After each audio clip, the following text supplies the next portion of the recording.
Good morning po mga idol. Ayun po idol, meron po ako ipakita nyo dito.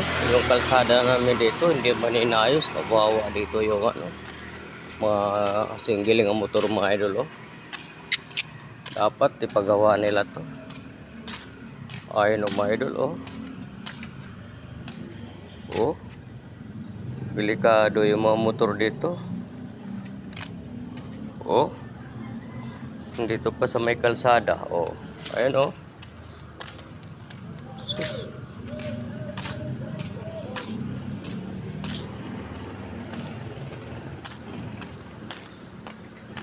Parinjing ito yung kumpare ko. Bertik